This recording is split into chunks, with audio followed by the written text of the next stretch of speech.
All right, today is February 11th. Wait. 5. Fantastic. Okay, guys. What's a density? It is a mass divided by a volume. That's pretty good.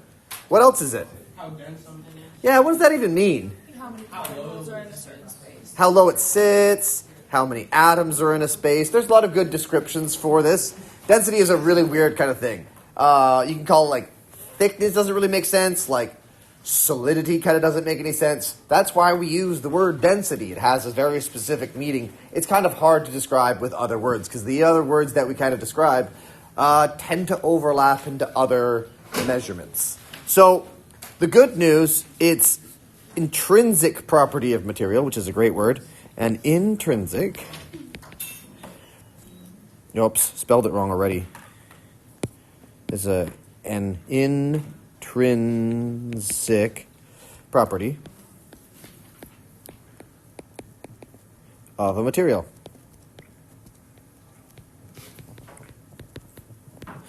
I think a best way to say that in another short way is that it doesn't matter how much of that material you have, its density doesn't really change. If you have a whole lot of it or a whole little of it, that density doesn't change. And for mathematical reasons, that you are correct, it is mass per volume.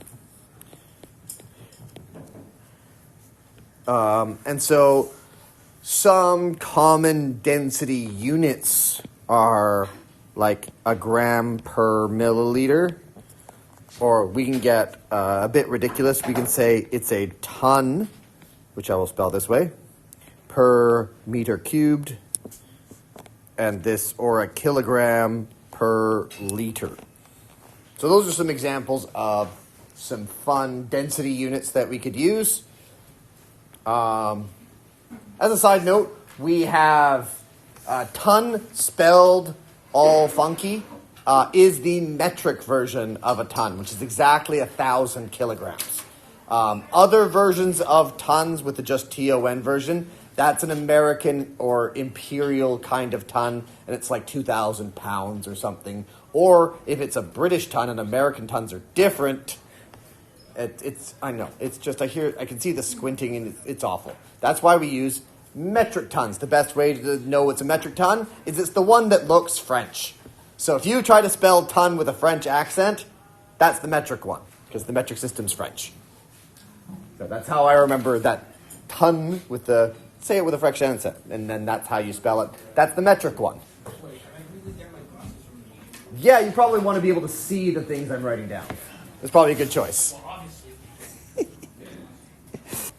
Density means different things, whether they are liquid or solid. The density of liquids, you can see them as floating on top of each other. Oops. Float on top of one another.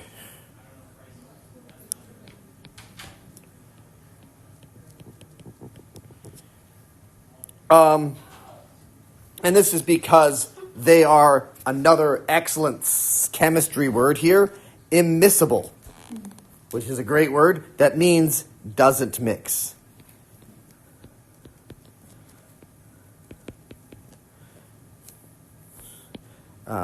And when they float, the top is less dense. Can you guys think of any two liquids that are immiscible? That's the ones. Oil and water don't mix, and so which one floats on the other?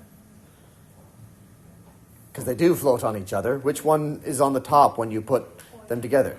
The oil is on top of the water. The oil floats on the water. So what do we know about oil? It's less dense than water. So there are many other things you've seen, fancy, probably colored layers of density liquids before. Lava lamps work on this property and so on. It's just density. Solids, we can do density if the size is the same. Now, I usually put this in quotes. Oops, forgot how to spell. S goes first. Size, which means volume in this case, is the same, then lower mass means lower density. So if two objects are the same, one weighs less, it's less dense. Now, size is a tricky term because we mean specifically volume. We don't mean taller or any of the other single dimensions. We have to measure them as together as a volume. Okay. For our formula, it's very easy. It is density, which has a crazy symbol. It's actually this as a symbol.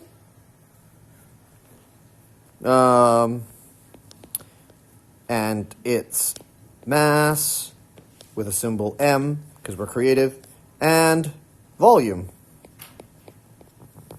which is not great as capital V for volume. This density is a Greek letter. Do you know what Greek letter that is? All my Greek students. Nobody? I didn't expect anyone to do it. This is the Greek letter rho. It does look like P, but it's a rho. It's a fancy P with a little curl on it.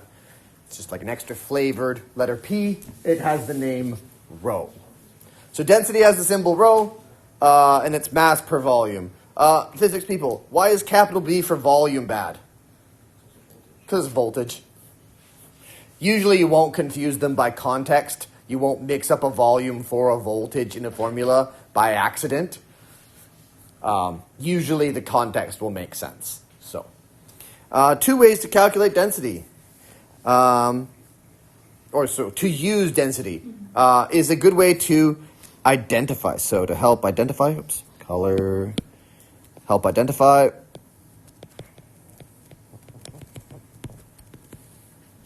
Substances.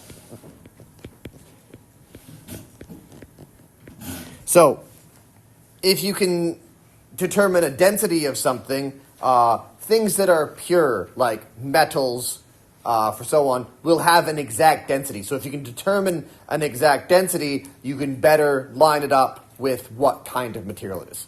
So if you find a metal that's pretty dense and you measure it exactly, you could probably look up what metal it was just by matching the density.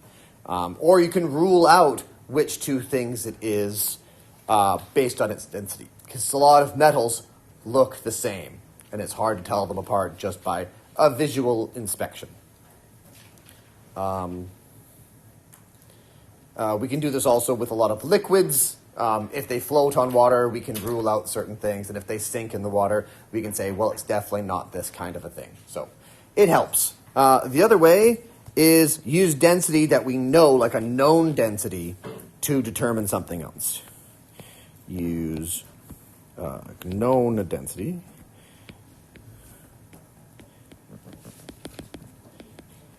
to calculate something else. Another quantity. Good. I think that makes more sense than the way I wrote it last year. All right, so a little bit of math on this one. Determine the density of a solid that has a mass of 12.3 grams and a volume of 2.16 times 10 to the negative 2 milliliters. So before we get too carried away with this one, what we're going to do is we're going to do it to the proper significant figures too. So what we'll start with is the formula. Rho equals mass divided by volume, which is the mass is 12.3 grams divided by 2.16 times 10 to the negative 2 milliliters. Now, I know sometimes we get lazy, but I want to, especially early in this chapter, while measurement is the topic itself, get used to putting the units in when we're doing math. So I don't want to just write 12.3 divided by the 2.16 times 10 to the negative 2. I want to include the grams and the milliliters where they go. That allows us to get our units in the right direction. We know that the grams have to go on top because my unit's going to be grams per milliliter. That tells us what direction that we need to do our division in. All right, so we're going to get a number. Number will be, I think, 569.44, bunch of fours. This is where I want to end this. So this is a refresher of the last lessons. How many significant digits should this answer have? 3. It should have 3. And the reason it should have 3 is because I look at this number, it has 3. And I look at this number, it also has 3. So because they both have 3, we're doing a division with 3. The answer has to be rounded to 3 significant digits. So we're going to look there to see if it rounds up or down. Looks like it's going to stay the same. So my answer will now be 569 grams per milliliter. As a nice, good answer, I have the number rounded to the right number of significant figures and a unit that answers the question. Pretty much always in chemistry class, you will have a unit on something you measured. I don't know of any off the top of my head that come out to not a unit, and that would probably only come out to when you're counting how many of something. It's like, I have 3 of this thing, and then it's not really a unit, it's just a description. So I have a volume of 18 centimeters cubed and a density of 221 grams per milliliter. What is the mass going to be? So what we have to do is figure out, what is this thing going to do? This and this. They're not the same, right? And they don't have any shared pieces between them. So there is this very lovely conversion that we can get to do. So it's an easy conversion. 1 cubic centimeter, which is sometimes written as 1 cc. So if you see the cc's in measurements, that's just cubic centimeter, used in often small engine displacement, is actually exactly equal to 1 milliliter. And when you say it out loud, you can see why they've decided to write cc's instead of milliliters, because it sounds cooler. If you have a motorcycle, that's 500 milliliters of displacement. It doesn't sound as cool as 500 cc's, right? Just doesn't feel right. But otherwise, measurement-wise, they are the same.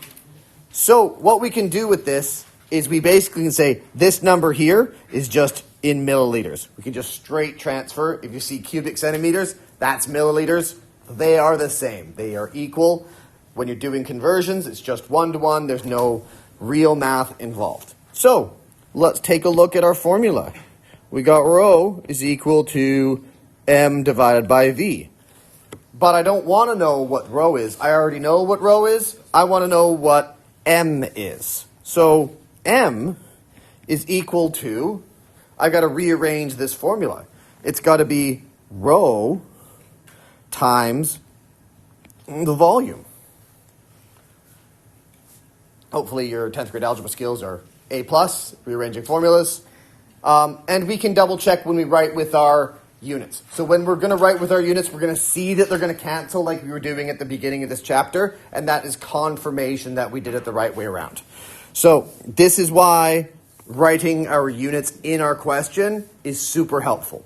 So our density in this case is 221 grams per milliliter. Now I'm writing it this way to hopefully show the cancellation steps. And so I'm writing my slash units as a top and down fraction so we can visually see them better. And we're going to multiply this by 18.3 milliliters. I'm going to write it milliliters in this case so we can kind of see what's going to happen here. So the good news, oops, I'm not going to write that over there. I'm going to erase those. Oops. Oops. Yeah. Okay, erase button. There's the button. I'm going to just pull it over to here.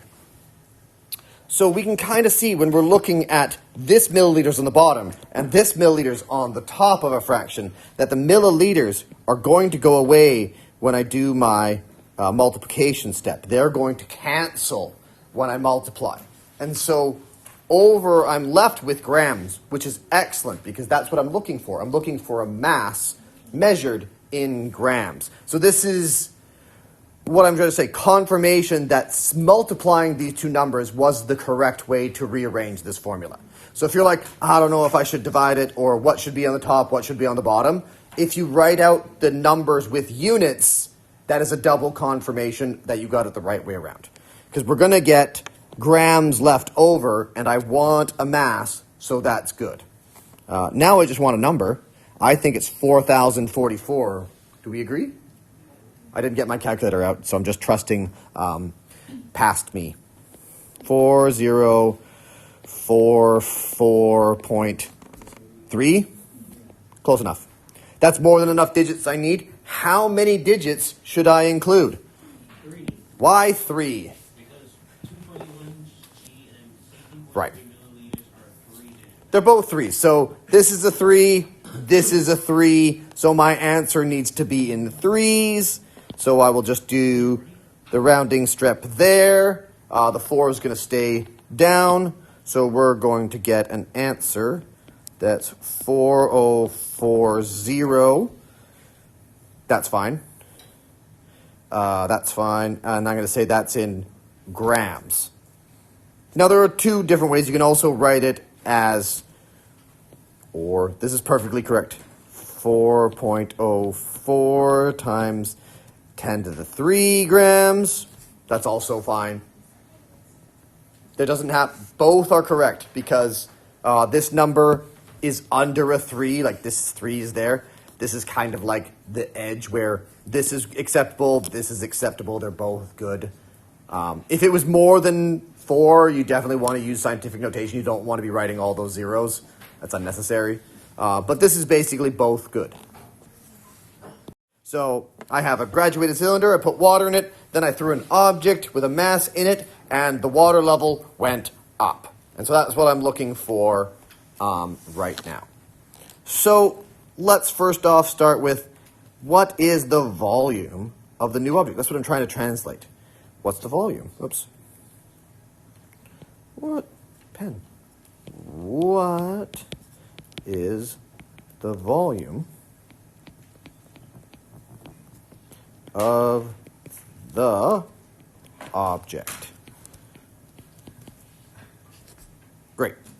So that's the volume of the object. So we can figure out how much space this particular object takes up. So we know volume, and now we got to do, oh wait, let's go back to what I started with. I want to start with rho equals mass divided by volume. That is the real way to do this. So I want to rearrange this formula. I'm going to manipulate it so that I get volume all by itself. Now, the way we get volume all by itself is to take the mass divided by the density.